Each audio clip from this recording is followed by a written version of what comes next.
Le tour du lac d'Annecy à vélo, ça donne quoi? On te montre. 38 km, 200 mètres de dénivelé positif. Bon, la bosse pique un peu plus qu'on l'imaginait. Spoiler, on a fait le tour dans le mauvais sens. On te raconte. Let's go! On démarre à la plage des Marquisas et direct la piste cyclable longe le lac. On a tout le temps d'admirer l'eau qui scintille.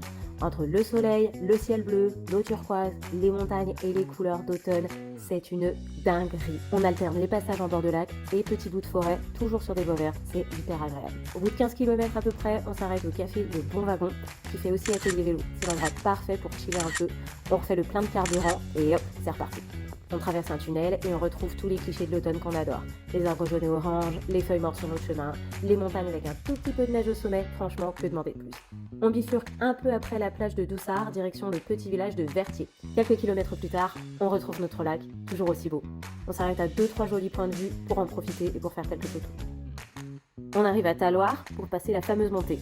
Bon, pour les cyclistes aguerris, c'est clairement juste une petite bosse. Moi, j'avoue que j'ai pris un petit coup de chaud. Faut dire quand même qu'il y avait quelques passages à plus de 10%. Donc ça pique un peu. Si vous êtes du genre cycliste du dimanche, on vous conseille de faire le tour du lac dans le sens des aiguilles d'une montre, pas comme nous. Comme ça, la bosse est moins raide et ça pique un peu moins. Ensuite, c'est que de la descente, puis on retrouve le bord du lac et voilà, c'est déjà la fin de la boucle. Pour plus d'aventures à vélo, abonne-toi!